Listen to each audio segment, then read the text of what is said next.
Welcome to Too Rich to Miss Unscripted. You're now tuned into your host, the hottest voice in cryptocurrency, Mr. Too Rich, the Southern Urban Voice. And this show is all about giving you the tools, news, and reality that you can use to make the most out of your cryptocurrency journey and avoid getting wrecked and make some sick gains. Let's get it. The only real color that matters is green. I just started to record it, so I'm gonna kind of go through my spiel and go on and introduce you and everything and talk about you and everything. I kind of want to go through, and I looked at a lot of your interviews and I consumed a lot of your content, right? So I was like, wow, everybody, I kind of caught a theme, but then again, I was kind of binge watching a lot of them. So I caught a theme, and I said, I want to do something a little different, and I kind of want to start from the success of where you are, you know what I'm saying, as a result of what's been happening. You know what I'm saying? I mean, because everybody already know you got in the market in 2013. You talked to Matt, you got it from Max Kaiser, and you know what I'm saying, and that's great. You know what I'm saying? I want to actually to talk more about, the kids would say you lit. You know what I'm saying? You lit, bro. You lit. You know what I'm saying? So now that you're lit, you know what I'm saying? I kind of want to take it from that standpoint. So let me talk about a few things about you here. I got one or two things. Let's see. First and foremost, you're a proud Black father. Congratulations on your new addition. Thank you, man. Appreciate that.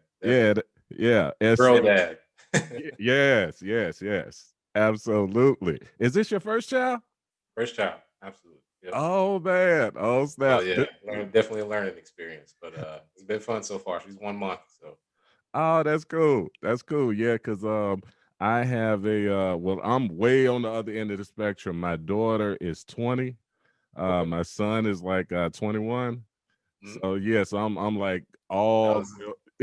You've seen it all. Yeah. You've seen it all. you got the experience. I may be calling you after this with some tips. Absolutely. And I love to give it out too, man, especially with kids, because man, they something different. But also, let's say you have your bachelor's degree in computer science from North Carolina A&T, right?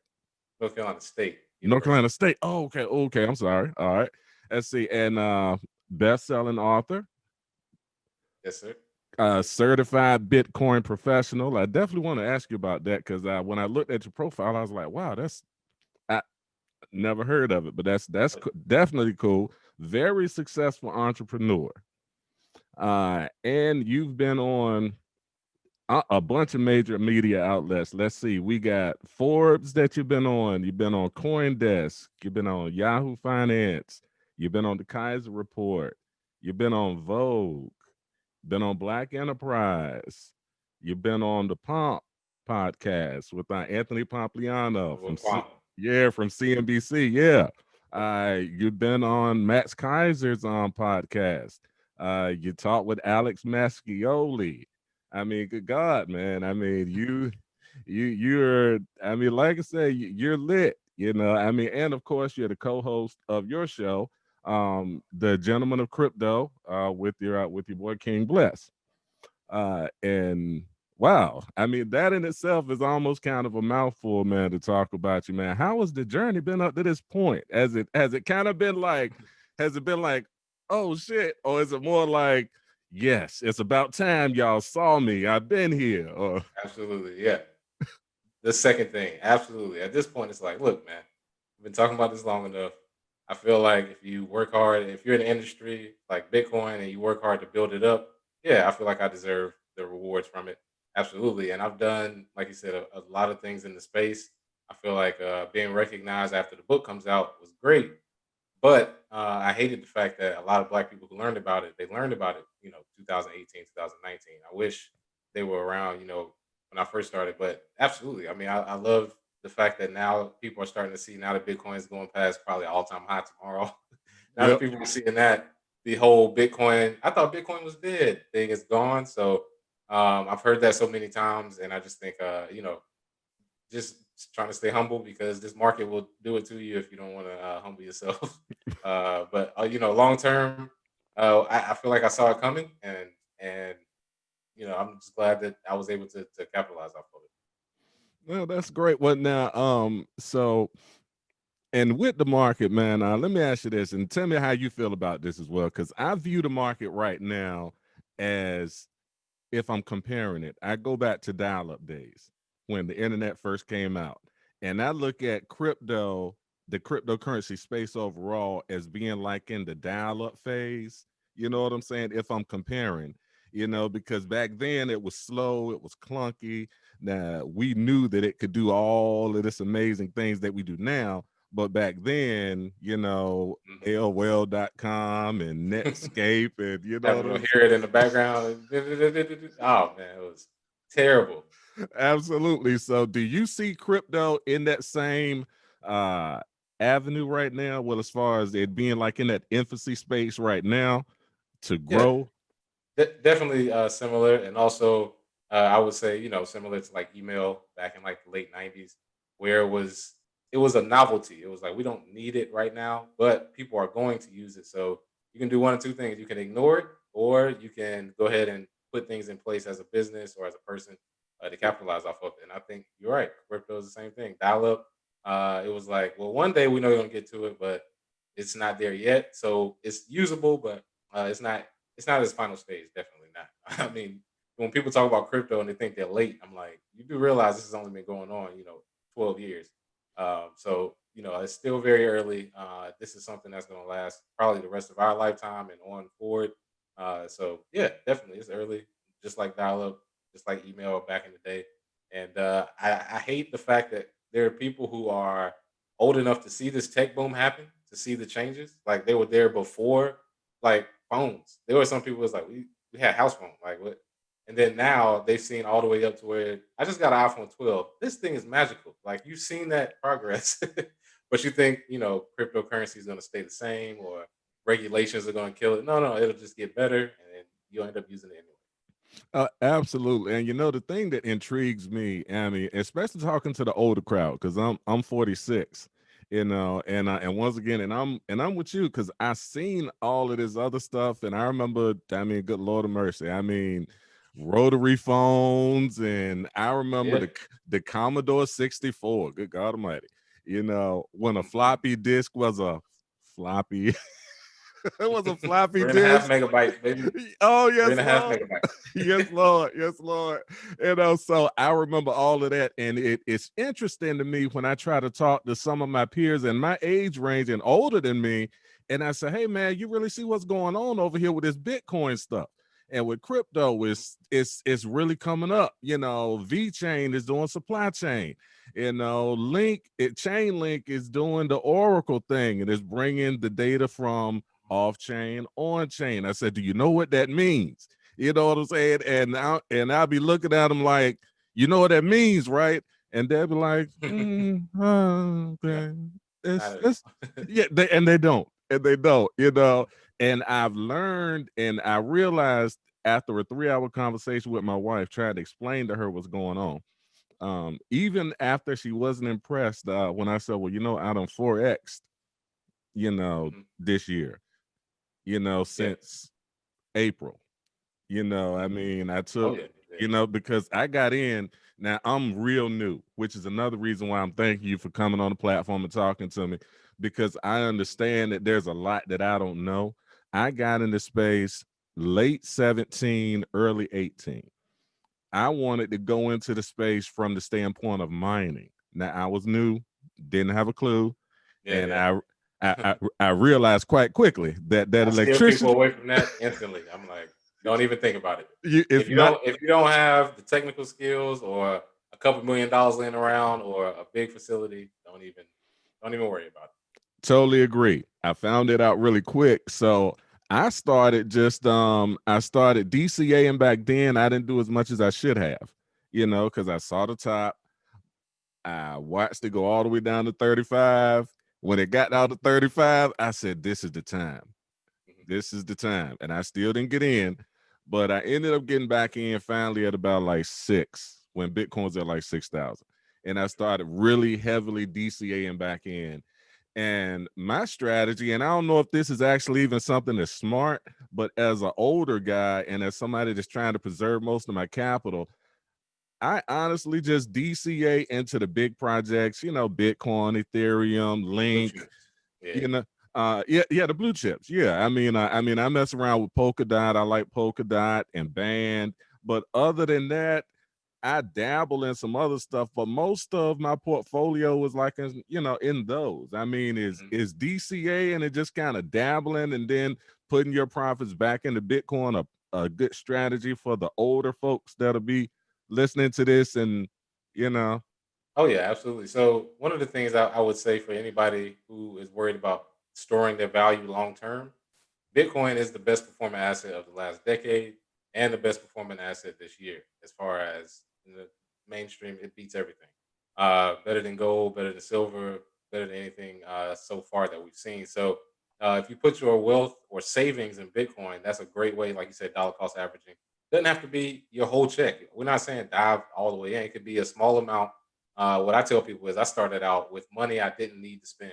Like I was eating out at lunch after, at work all the time. So just take that money, that $100 a week, buy Bitcoin instead. Do that. Don't even worry about the price. It's about a scarce asset. So buying more of a scarce asset is important.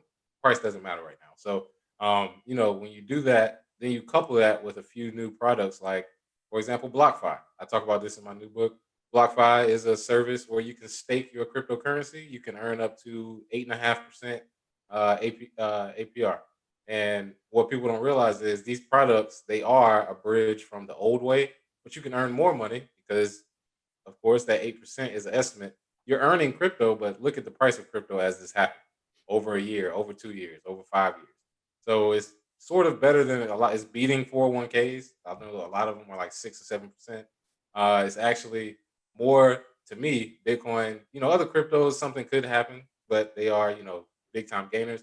But as far as stability, Bitcoin is more secure than our current economy. So if you if you're going to rely on government fiat currency, Bitcoin could go away tomorrow, and we would just go back to our regular life, right? So it's not Mhm. like a big. The economy only has to fail one time. It only has to happen once, and we've seen that every fiat currency has failed in history, every single one. So Mhm.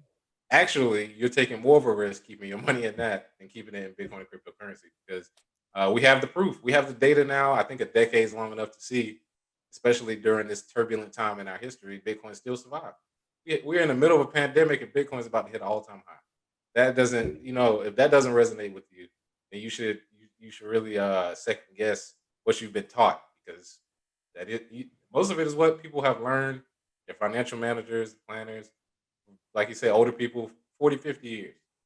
How can you convince them otherwise? Because that's what they learned, and a lot of them may have gotten rich because of that. But you need to understand the world is changing right now. I always joke when I talk to older people. How often do you talk to people under the age of 21? And they're Oh, like, "Well, my grandkid, yeah, like never." So you don't know actually what's going on. this That's is what's true. coming.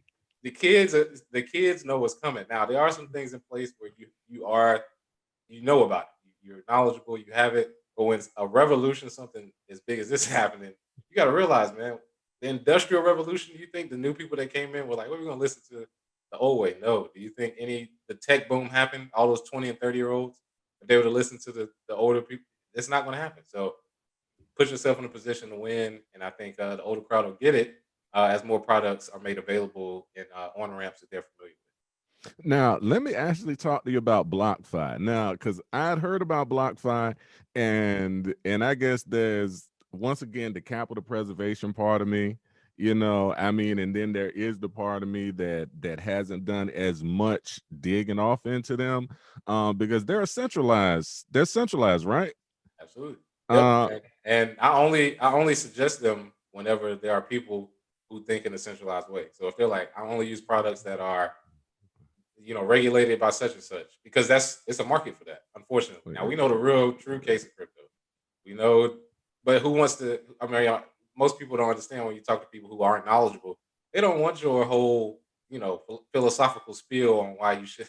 They want to know how can I make money. So when you Yeah. talk about it, yes, it's centralized, but I never steer people away. I let them see it. Then when they see, well, it is centralized, I can't get my money off, or it's centralized, something happened with this, then they'll realize they need to come over to the decentralized side, which is always to me, it's just a cycle. It'll happen. So you got to get them in somewhere. Well, okay, that makes sense. I can definitely see that because the yields are really good. I mean, and I can't front on that. I mean, and it's definitely Yeah. getting more than a savings account. So yeah, I'm definitely I like the concept, but I know I was always skeptical because we got these shit coins out here. Oh man, you I know it. mean, and DeFi is killing them right about now. I mean, Yeah.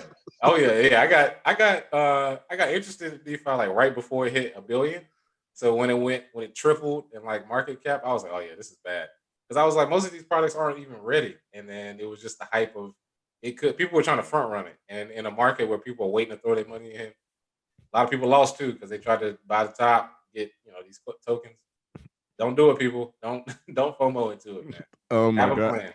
This is so true. I mean, and sometimes if you just exercise common sense, which is one of the things that a lot of people don't actually do when they're looking at some of this stuff.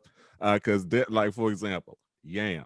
And we'll go on and we'll talk about something else. But yam, when I saw yam the first time, something just didn't sit right with me about it, man. I saw it early and initially I was like, you know what? I missed this run up. But then I was Yeah, like, you know what? No, there's something wrong with this. And then yeah, then they rug pulled. yeah. Or something, or they got hacked or whatever they say. I Quote don't even unquote know. hack. They lost like 90% in a day. Yeah, right. Yeah. I'm like, some yeah. people some people were excited for about 2 hours, and then it was just like, all right, we made No, our money. yep. Because anybody that doesn't realize what we're talking about, what happens in the crypto world is you can get coins that are really, really cheap. But just for intents purposes, say it's 1 cent. With Bitcoin, you could gain 20, 40%, which is actually steady. With a 1 cent coin that goes to 10 cent, you just times 10 your money. If you put in $1 million, you made $10 million.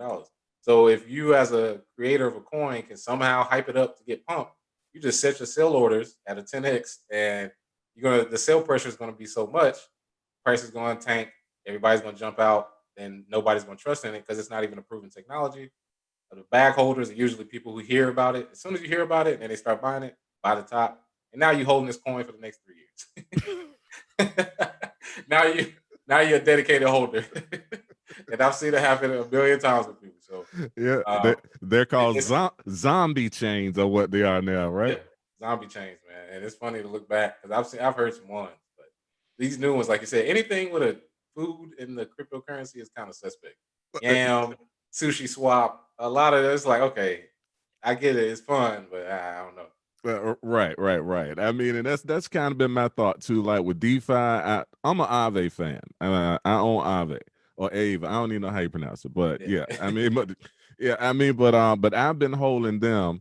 I mean, and I like what they got going on. You know, but I guess I like to get more into the protocols. Mhm. Because I kind of think from the foundation Yeah. and from older people, and I guess this is kind of what this part of the conversation is geared towards because I get a lot of these older cats who are like, man, Rich, that's cool, man, but I really don't. I just, I want to keep it simple. they are the BlockFi type of people, Those are the grayscales type people to put my money in Bitcoin futures, not actually own it type people. They exist. It's a right. market for it. Right. Now, but now, do you have any thoughts on this supply shock that we got going on? Because Yeah. Ooh, see, yeah.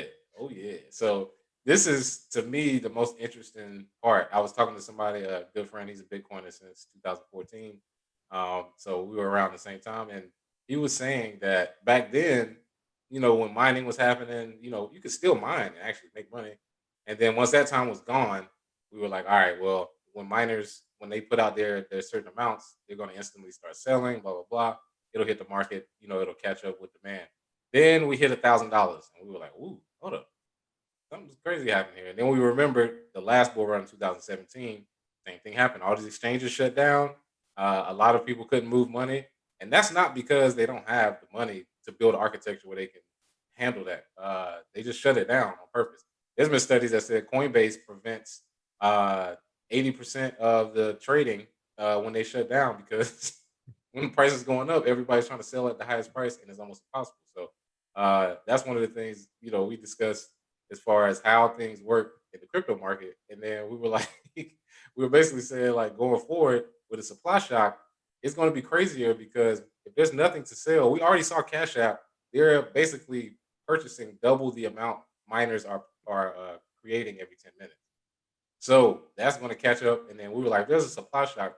There's going to be people it's going to jump 25 to 35 to 50. You know what I mean? Like people are going to be like, well, I'm only selling for 40 because nobody has any.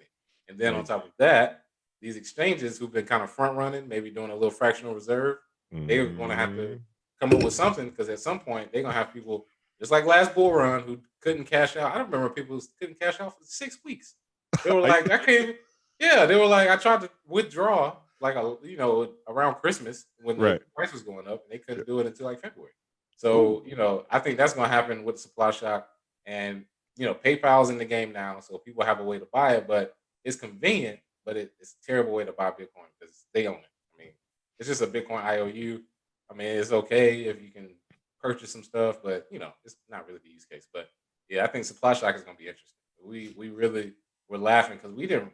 I mean, I guess we realized it, but we're at the curve now where it's starting to become almost impossible to find it.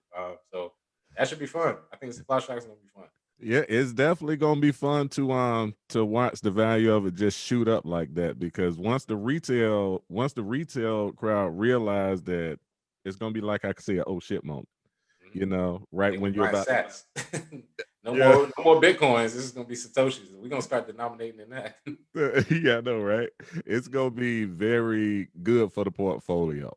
Now, let's actually go through and talk about the book, and talk about, well, let's talk about the businesses as a result of what you've done.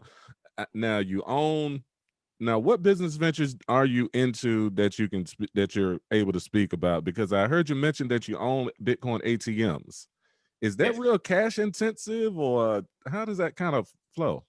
Well, if you're a sole proprietor, if you're somebody who just runs their own Bitcoin ATM, yes, it would be very cash intensive. You would have to hire somebody to pick it up. But I actually provide the hardware for a crypto ATM company. So I own two ATMs, but they service it, they license it, they have all the licenses, regulations, and then I just get my piece of the transaction. So yeah, I mean it's something where you can buy the hardware, you can basically place it anywhere you want. They have the regulatory stuff in place, and you don't have to go out and get a $250,000 money transmission license and another $10,000 per location. You know what I mean? And have 100,000 on hand at all. Like that's already built by businesses. So yeah, Bitcoin ATMs. Also, um, the KRB Digital Assets Group. We do educational products. We also have the show as well, which is our main tool, and then consultations for different companies, BRD Wallet, a few other ones. And we, at this point, we've pushed our show more because people need information quickly. That's just how it is.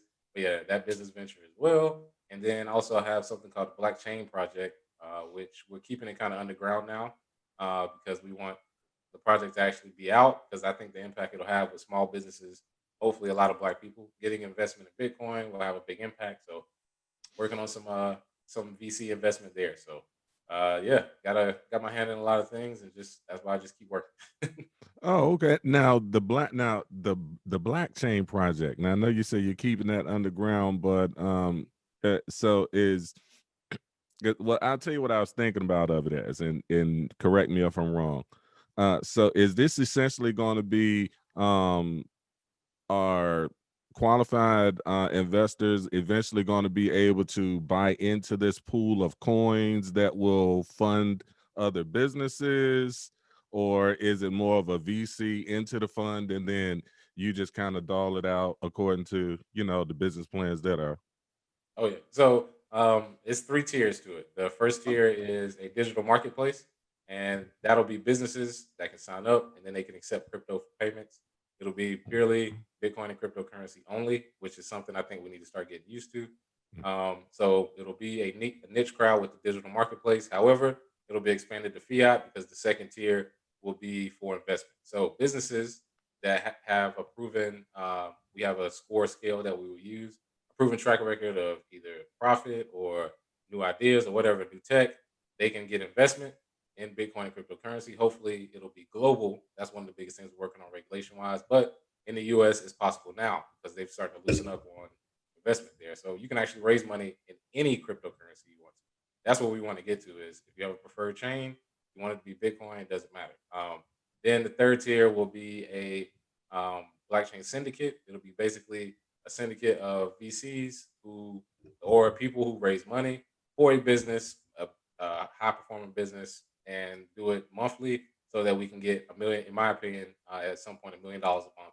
That's the goal for a business and hopefully a black-owned business because I think that's the backbone of a economy, the small business. And if we can get money into their hands, these big companies already have Bitcoin as a corporate treasury.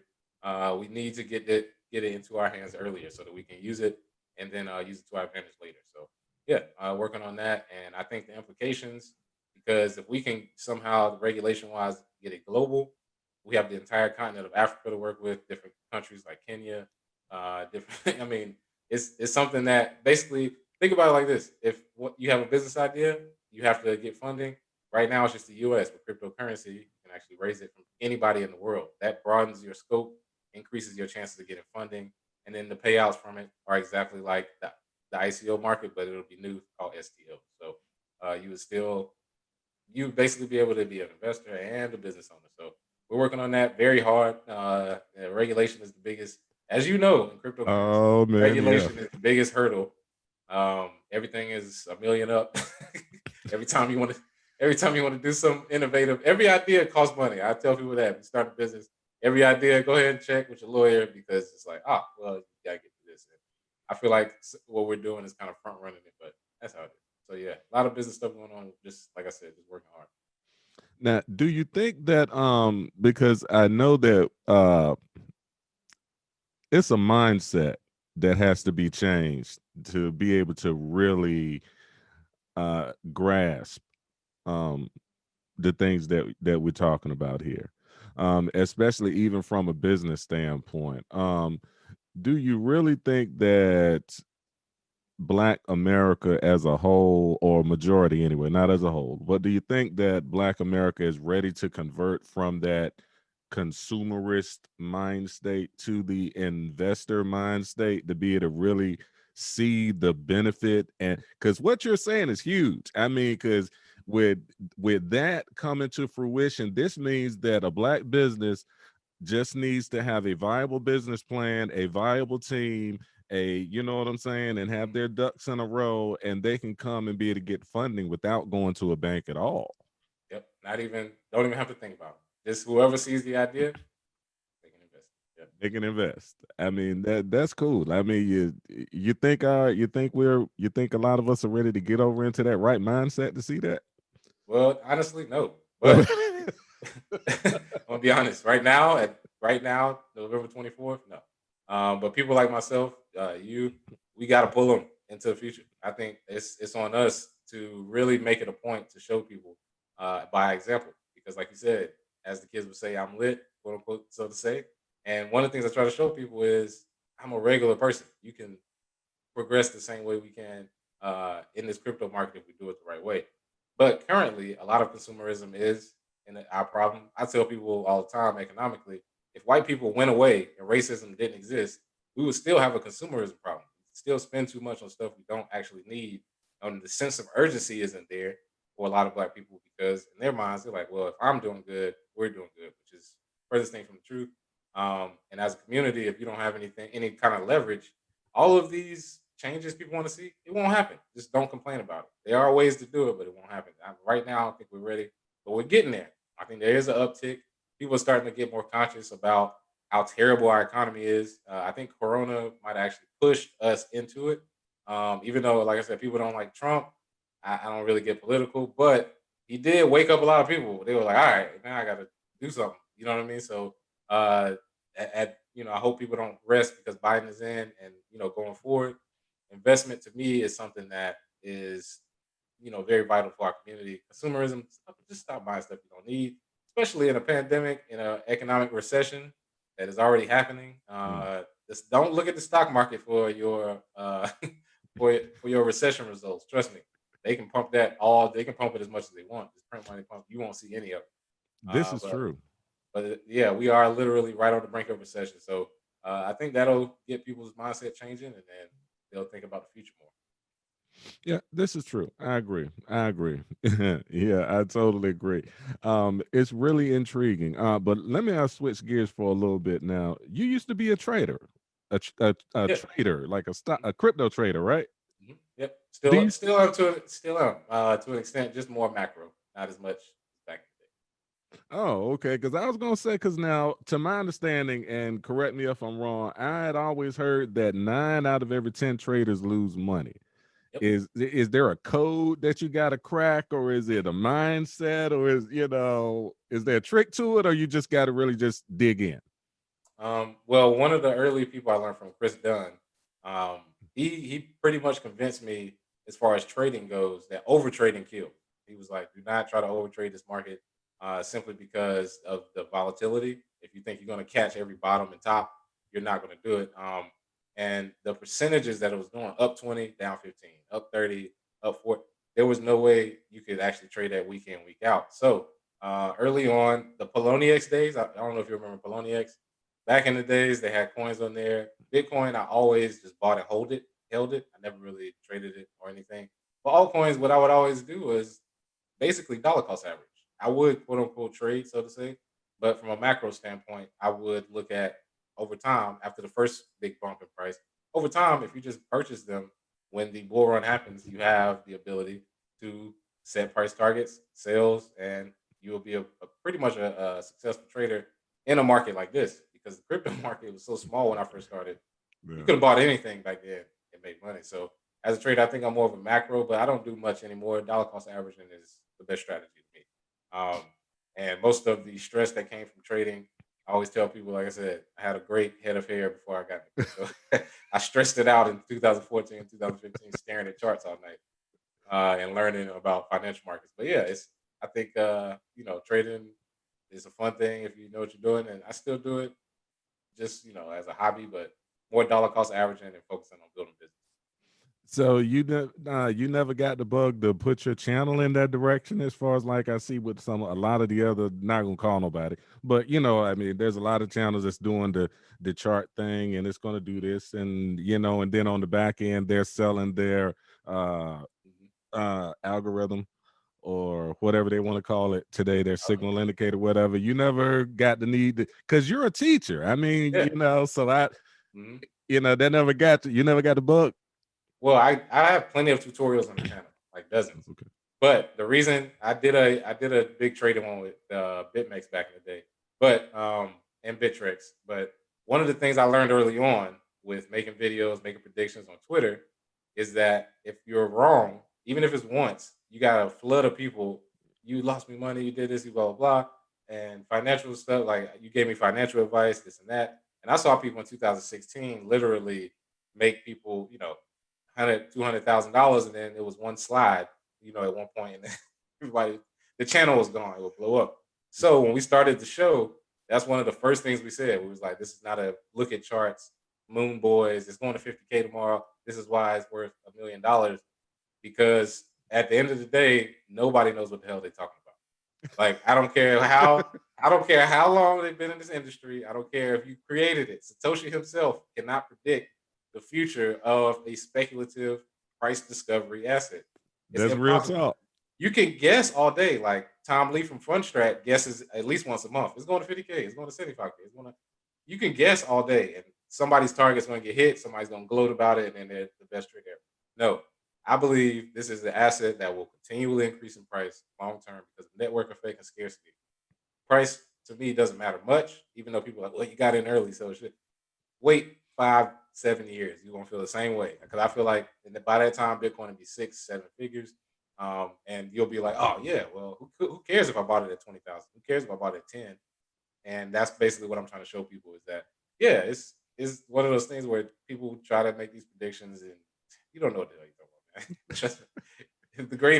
The greatest minds in Bitcoin who I've had conversations with will tell you the same thing. It's like, I understand how it works. but I cannot give you a price long term. Just buy it dollar cost average. Wait. Now, now, excuse me, I'm sorry. Now, y'all realize that y'all gave up a 6-figure following for not taking that strategy, though, right? I mean, Oh because yeah, arguably, pause in advance, you are the biggest black guy in crypto. I mean, from if anybody says Bitcoin and black guy, Mhm. everybody is got to say you. I Yeah. mean, because I even in my thoughts, you got in 2013. There's not even crypto blood is didn't get in. Y'all got in about the same time then, right? Because he Yeah, was I about think he was about the 2000. same time. Yeah, About but 2015. Yeah, something like that. yeah, there's nobody bigger than there's other than him. There's I mean, but brand wise and corporate wise and mainstream media wise, there's you. Yeah, and I'm trying to get more people, but yeah, Crypto Blood was around. Oh, Chase. I want to. Yeah, if you ever heard of Chase That Coin, I do want to shout him out. He's not around as much anymore, but Chase That Coin, he was early. He came in around the same time, so it's not that many of us. I think I've just been the most consistent. Like I've just kept going Just through a kept bear going. market, through a bull market, doesn't matter. Like I show episodes. We're at episode 613 we did today. You know what I Yeah, mean? Like we just keep it going. So I think that's probably why. But that's how it goes in any new market. If you put out yeah. enough stuff, people are gonna find it. Absolutely. Well, let's go through and talk about the book, man. Man, listen, thank you for your time. That's It's it. been really cool to talk with you, man. Are you still over there in Charlotte? Yep, still in Charlotte. Yep, yep. Oh, okay. Do you see Bitcoin Vegan by chance? Oh, well, Justin. yeah, well, yeah. Me and Justin talk almost every day. But I've known Justin since I was 12. Me and Get Justin go out. way back, yeah. And we kind of lost touch, but we linked back up 2016. That's when I told him about Bitcoin. Yeah. Told him about Ethereum. I still remember we was driving down Beatties Ford talking about it, and he just jumped on it. And now he's doing his own things, flourishing, got his own business. So glad to see it. Yeah, yeah. A Yeah. lot of us from Charlotte, we're low key, but we're out here. Trust me. Oh, okay. Yeah, because I had a great conversation with him, man. I mean, that guy has some real good energy. Yeah, Real yeah. good energy, man. Yes, yeah, that's a good dude. Because he just had he had a little girl too, right? Or was it a little boy? A little boy. Yeah, nice Little hair. boy. Okay, yeah. So both of y'all doing the doggone thing over there in Charlotte. That's what's up. But let's get into and talk about the book. Now, the second edition. I was looking over at the description of it, and with this one, you added some different things to it, and there's some webinars that's available with it as well, and it's dropping on Black Friday. So I mean, I'm gonna put this out actually tomorrow. Okay. And have and I got, let's see, and the link is still, wait a minute, bitcoinandblackamerica.com still, right? Mhm. Yep. Yep. So bitcoinandblackamerica.com, and it's got the gold book right there at the top. And yeah, and and I can see what's different, but give us a synopsis and give us a little teaser of what's new for the people this time. Oh yeah. So I always describe the first book as a 100 level course in college. This is more of a 200 level. So it's taking new concepts, introducing them. Also, some things that we discussed, we're taking it up another level because I believe education in this space is very important. So a few of the things we'll be talking about, have a whole section, 8 ways to earn Bitcoin without trading. So for a lot of people who want to learn how to earn Bitcoin, you don't necessarily have to buy it and trade it, whatever. You can actually earn it. There's a lot of ways to do that. Learning about how Bitcoin could be used in place of reparations. Speaking of Black people and our fight for that. Also, it discusses Bitcoin and marriage because when people talk about generational wealth, one of the biggest things is family. How you have child support, how you have alimony. All of those things matter now because I've been actually consulting judges because they don't know what Bitcoin is, and I've had to consult actual judges because now that these divorces and things are happening, they have to understand what Bitcoin is. So that's another aspect of, Wow. and I think in the Black community, especially generational wealth. If we're going to talk about it, we are as a family unit somewhat broken in some people's eyes. However, economically, if that's your base, uh, based on numbers, most people get divorced because of economic problems. So if we can sort of solve that and then start to build a different tomorrow where we think of generational wealth based on things like Bitcoin, that's in there as well. Also, a lot of countries, because remittances in the Black community, one of the biggest things is a lot of people are not from America. You have Haitian, you have Jamaican, you have people from South Africa, wherever around the world. Black people are everywhere. So remittances are what I think will be sort of the next big mainstream wave. The ability to send crypto to a place because as more stores accept it, as more businesses accept it, they don't have to transfer it from US dollars to crypto to their fiat. Because that's still sort of it may be cheaper than Western Union or MoneyGram, but it's still more than it should be. When you can just transfer, just send it, and then they can spend it, and it's cost you 3 cents. That's what I think will be a big thing with the Black community. So we need to save money as much as we can in our community, help ourselves. So those are just a few of the concepts. There's a lot of information in there, and I can't wait for people to read about it. Now, just as now, just for the just for the Black community. I was about to say something a little controversial, but I ain't gonna do that. It's all good, yeah. That's and, fine, bro. but for the con us people, or the con us folks, there's a difference between the con us and the con chess. Now, for the con chess folks, when you say reparation, that's a buzzword. Now, one small sliver of what you mean when you say now I'm with you, but I just want you to say what do you mean when you say Bitcoin in play as a form of reparations? Oh yeah. So I think if reparations are going to be had, you can go two ways about it because Ta-Nehisi Coates, some of the other people who have written about how we can get reparations, I think it is owed from a economical standpoint. However, I don't think it's going to be given. That is one big barrier. So the fight for that, I acknowledge it. It exists. We need to take that route as well. The second route I'm proposing is that you buy and use an asset that all of the richer and more affluent people do not have currently, and you let them simply give you the money that you are owed from before, reparations wise, in the form of Bitcoin and cryptocurrency because it's still not very widely used. If I walk in my neighborhood right now, uh, 9 out of 10 don't have crypto, don't even understand what it is. So all of the wealth that was quote unquote taken from you, or anything we want to describe, because it was a lot of people, a lot of wealth was taken out, and a lot of our work was not acknowledged. If you have the ability to own an asset where the money that was taken from you is coming from those same people and is going into our community, as far as we're using Bitcoin as a store of value, it continually increases all of these things, we can basically earn back what I call our reparations. And if you want to take it back, that's one way. Of course, that's not the only way. But I think that's just one example of how I think it can happen. And if I'm being honest, let's say this idea came out in 2013.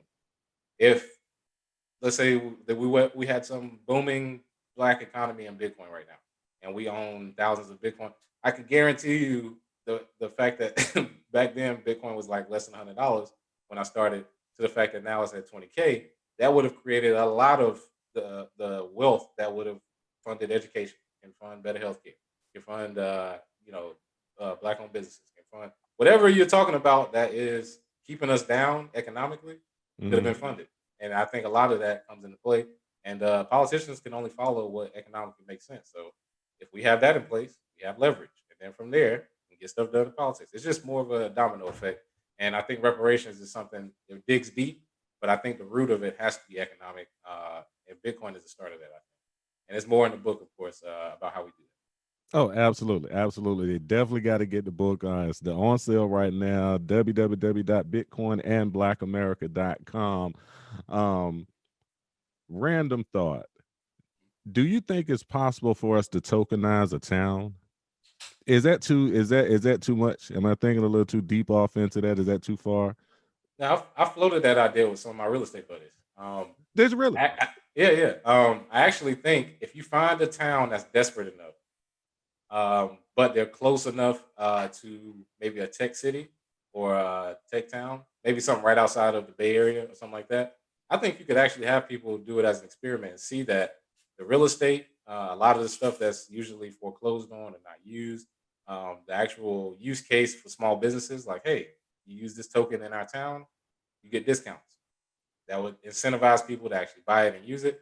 And then if you have attraction sites, maybe it's a tourist type attraction, people that come there, you can only pay with this. So people have to constantly buy it. I think it's possible. And then to raise money, you've seen the ICO market. Oh, good God, yeah. You could have a quick, town raise that you can like, look, if we raise $10 million, we can build this, turn around our, crime rate, this and that, whatever. Mhm. I think it's actually possible.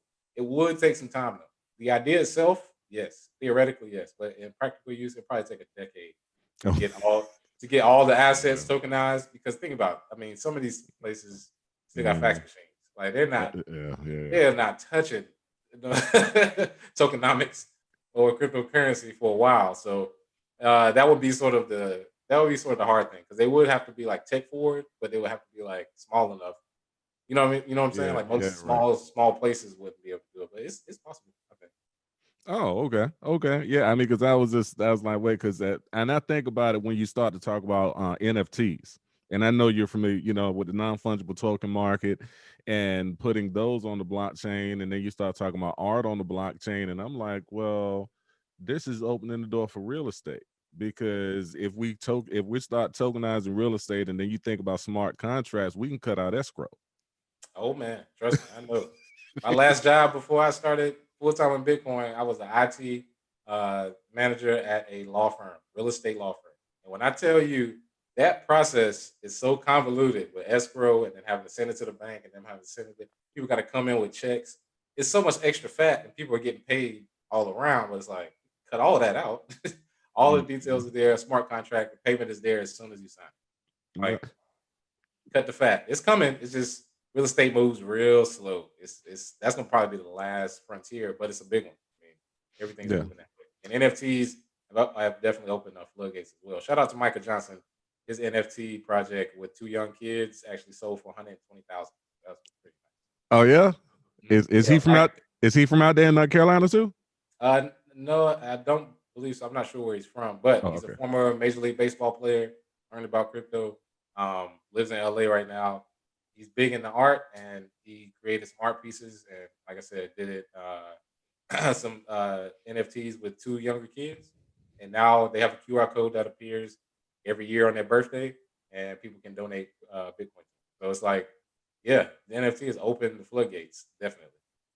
Oh wow. Now that's a market that I definitely think a lot of people need more education on. Because if that's the case, I know a ton of people that are insanely good. I mean, well, you know how we it's a ton of people that paint and draw Yeah. and all of that. And because I was looking at Rari, just a small sidebar. Now is Rari or OpenSea kind of like the best route for something like that, or is that Rari, still yeah? Is it women? No, uh, I haven't used OpenSea. Rari. I'm sorry. OpenSea. I'm sorry about that. Haven't explored it, so I couldn't tell you right off the bat.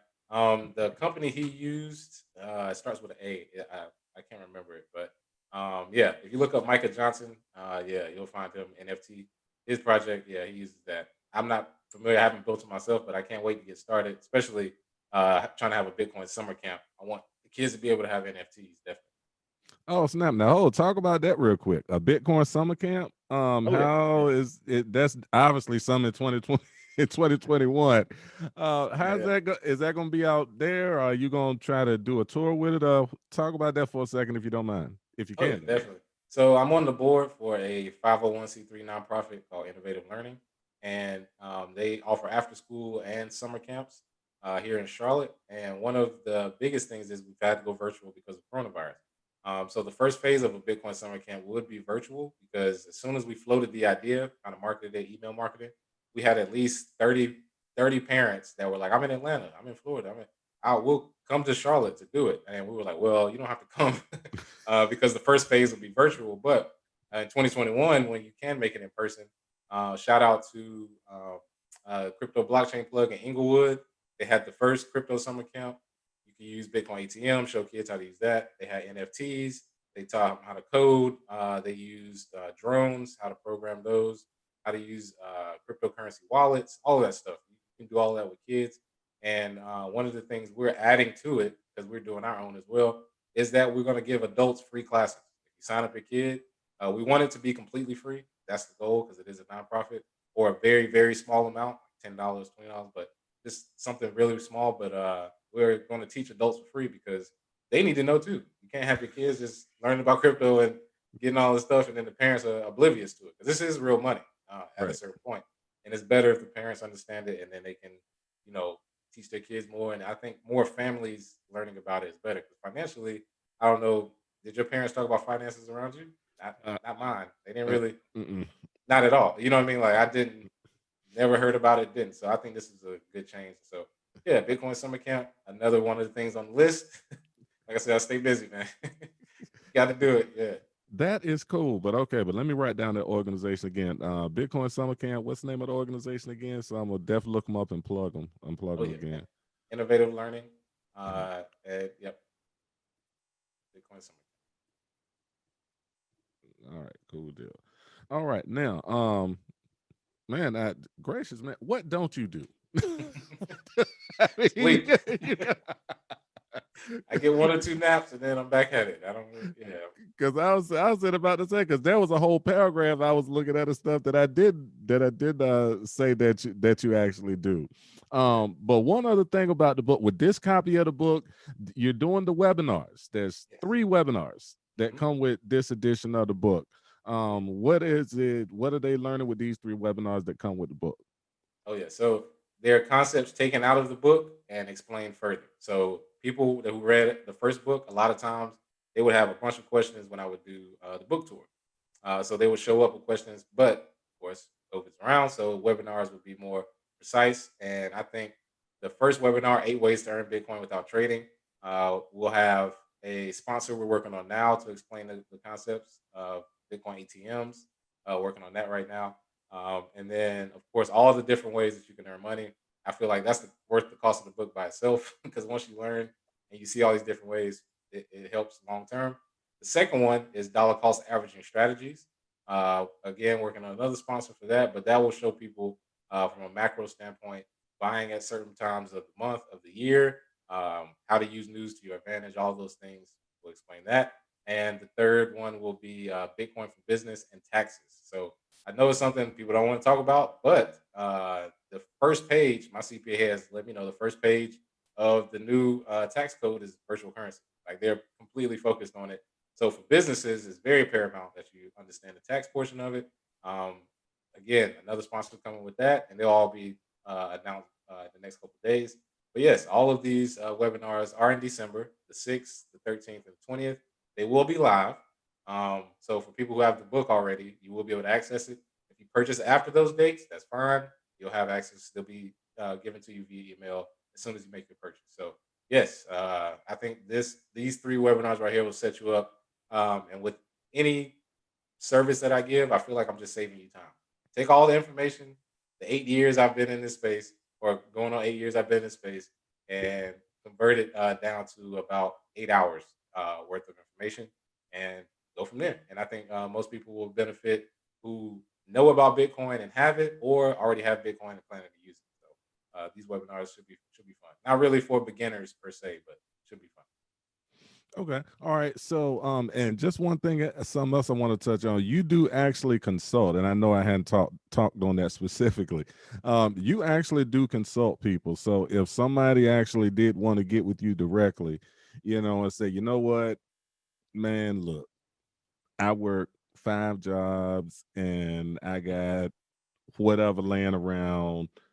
Let me just talk to you. You can actually do that too, right? Or if Yeah. somebody had a business, could you steer them in the direction of somebody who is crypto friendly to say, okay, if you're somebody who's made a lot of trades and had a lot of capital gains and ain't told their wife about it is yet, you know what I'm saying?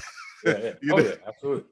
you can, you Steer know, you in the right direction, give you the resources, connect you with people, give you a strategy going forward. I feel like it's not much in the crypto world I haven't seen. So yeah, as far as consultation, KRBE, that's what we do. And most of our clients, we've kept them individual, simply because, like you said, there's some people who are like, all right, I get it, I read the book, but just sit down with me for 4 hours and lay it all out. You know what I mean? So yeah, we definitely offer that. And one thing we're transitioning to is doing more groups, because I would love a time where I can do a webinar every day for a group of at least 50 to 100 people, different financial groups, maybe your family. Maybe I would suggest, holidays are coming up. This is a good time. if you're around family all Thanksgiving, Christmas, all this New Year's, get them together, 10, 15 of y'all, get together, webinar, and you can all learn at the same time. So yeah, moving towards the future, definitely helping people who want to be helped. That's what's up. And one other thing, man. Well, a few other things actually. This has been a great conversation, and I want to wrap up because you've been very gracious with your time today, and I greatly appreciate it. Um, with all of the success that you've had up to this point, well, a couple things. That before I ask that one, I'm gonna ask this first. Who is the coolest person that you've had a chance to meet in the midst of all your success, and and the Max Kaisers and the Pomplianos, and who would you say is probably the coolest person where you met them and you were like, oh shit, that's such and such. Oh man. Oh man, it's a few. I followed him. Probably Max Kaiser, just because he's the one introduced me to it, and he was everything he is in his videos. Some people they have great content online, or they got a good book, or they got something going on, but they're kind of dull. They just kind of people. He's like, hey, what's up, man? And they're cool too. They have their space, but Max is as much energy as you see in the video, the same in person. He will yell, Uh, cuss, doesn't matter. He's hilarious. And I'm not really starstruck by anybody, but if the first person who teaches you something, um, whenever you meet them and then they become a regular like interview person and you talk to them regularly, takes them, and he was the first person to interview me when my book came out. So it just kind of went full circle. You're always grateful for that. So yeah, Max is probably the coolest one. Um, let's see if there had to be other ones. I was like, oh, Tim Draper. Heard about him a lot. Meeting him was crazy. I was like, wow, this is Tim Draper. You know what I mean? I just happened to be standing beside him, didn't realize it. yeah, He's cool. A lot of cool people in the space though, but those are the two that I was like, all right, if I meet them, I'll make sure I shake their hand. yeah, But yeah, I think one more would be Arthur Hayes, but I haven't been able to meet him. Not yet. yeah. So you haven't met Currency just yet? No, not yet. I haven't met him, but a lot of people say I favor him as far as how my demeanor is, laid back, don't really. I Yeah. mean, stay independent a lot, so definitely want to meet Currency at some point. Yeah, I would add, honestly, I mean, because of his name and the way he got it spelled, and because of what your brand is and all of that, I definitely think it'll be a real cool meeting. I'm sorry, one more thing, I promise. Last thing after this. Oh, Now, okay. since banks are able to custody, now you heard about Killer Mike and the Greenwood Bank. Yep. Now, once again, my wild ideas out here as I throw this stuff around. Now, would it be an unfathomable thought, if I said that right, because banks can custody crypto, right? Yep. How hard would it be for his bank to custody crypto and somebody who's a star who has a ton of crypto, random person, for example, came in, custodied their crypto with his bank to start a fund that he could use to filter money back into black businesses? Is that, regulatorily speaking, wouldn't that be easier? I Yeah. mean, kind of in the So same so sense this of, this is the first things first. If anybody has contact with Killer Mike, please put me in contact because I've been wanting to get this idea to him forever. But two things. So I talked to the chairman of banking in New York, and he actually told me about something called a public bank where you could use crypto to do exactly what you just said. However, it's not a new idea. It's a bank called Silvergate Bank out in San Diego. They're the biggest crypto bank in the country. I actually have a talk with them December 9th. I actually want to float an idea like that to them, but they've already discussed that. So if Greenwood Bank, anybody's listening to this, Greenwood Bank has any questions about how to do crypto custody, I definitely hook them up with the right people, also discuss it with them. But they would basically be what Silvergate did the last 5 years. They made more profit than any bank in California simply because they accepted crypto companies. They didn't do anything special except for they said we allow crypto companies to put their money here. Now, you look at crypto companies' worth back 5 years ago. Now look at them now. Silvergate's worth way more. With a black bank, if you want wealth in the future or the next age, please stop bringing up these same old ideas. We're gonna have a black bank. Okay, so what's gonna be different? Oh, well, you can get a loan without being racist. Okay, thanks. Same thing with crypto. You know what I mean? Like, what's the big difference between a bank and a black bank? It's like, okay, you won't be treated racist. All right, cool. Now what? So you have to worry about, because banks are there to make money. How would we outdo our competition as a black bank? How about the fact that 98% of banks don't even have a crypto custody solution currently? They can do it, but they don't have one. Silvergate banks have been the biggest one because they accept the businesses, but custody in general, they need to do it. I'm with you 100%. Use that for custody, use that crypto, let people stake the same way they do on BlockFi. Stake it. Mhm. Hey, I'll stake my crypto for a fund that invest in black owned businesses. I mean, we could get that going by next year, but I sent Killer Mike a book. Hopefully he got it. Yeah, I know that's right. I've tried to get to him like 3 different ways because to me he's the most interesting person that I want to meet currently. Like him and Dr. Claude Anderson, I would say. Because I feel like Killer Mike is on the right path. He just doesn't know about Bitcoin. That's it. He's like right there. And somebody even asked him, and he was like, I just don't know enough. And that was it. Like it was 2 sentences. Like, I don't know. And you know what? I was like, damn it, could you go into it more? I think it was Joe Rogan or somebody. I was like, just say a little bit more, see if we can get him going. But Yeah. And then too, man, I'm thinking that he might be kind of gun shy because you remember that, well, I know y'all probably reported on the story. I've read about it. You remember T.I. got hit with that $75,000 fine for he that was doing. nonsense. Yeah. That's true. Nonsense ICO. Him, Jamie Foxx, DJ Khaled, Floyd Yep. Mayweather, they all got hit because they invested in ICOs. Nipsey Hussle. I wish, like I said, these people would have talked to me or almost anybody black in the space. Could have told me, these ICOs were scams.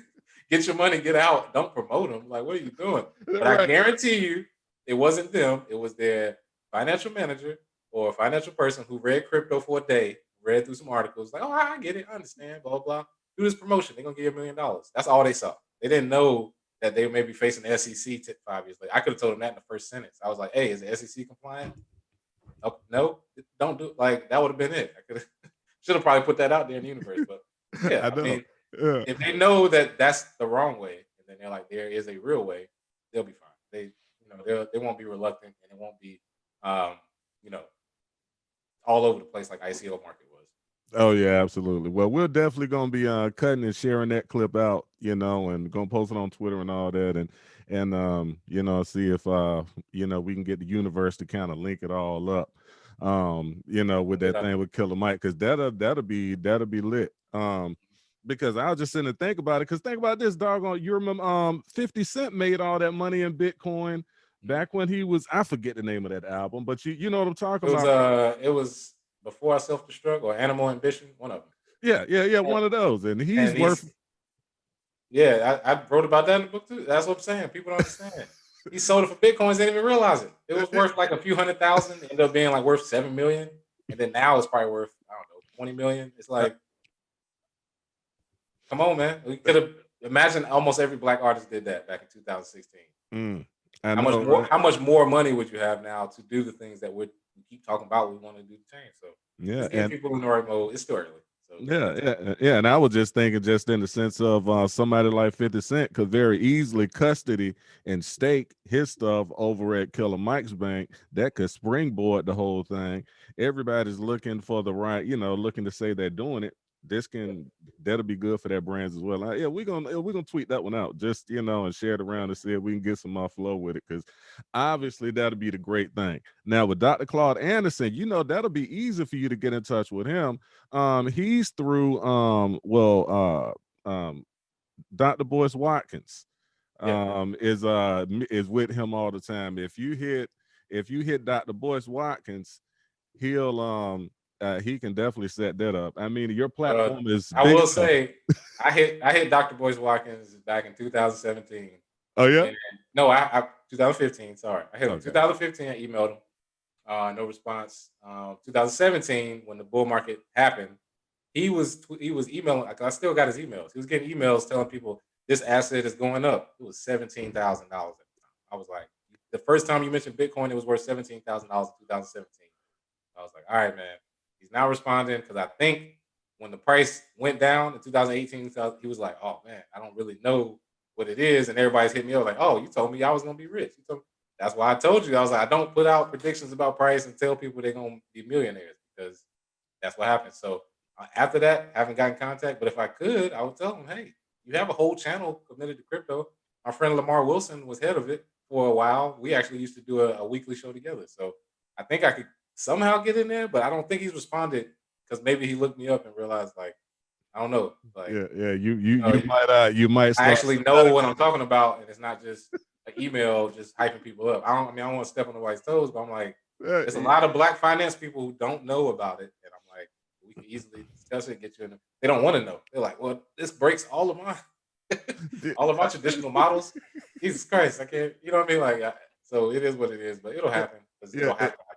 Yeah, I would definitely hope so. I mean, because it's the one thing that people need to stop doing. We need to stop being locked in a mindset. You know what I'm saying? We have to be able to expand, especially with somebody with as big a platform as his. It'll be monstrous and phenomenal if he actually, because if he actually got you on the platform with him, and for you to actually be able to say, look, you are the finance PhD. I am the new Bitcoin PhD, but they call me a certified Bitcoin professional. Yeah, which is funny because there's no degree for this, really. You just got to prove it. That's why I wrote the books. I was like, well, I can't really prove it until I prove it. So there you go. But yeah, Right, exactly. I mean, because you are his equivalent just in crypto. You know what I'm saying? And that's probably why he talk about the stock market a lot. Because he'll scathe over crypto, but we'll just put it out there. All I would ask is just don't talk about something you don't know. That's all I would ask because you got a lot of people called last time. There were no answers to be given. So yeah, I mean, he's great for the community. Just gotta add that crypto piece, man. Oh yeah, absolutely. But in the midst of it all, look.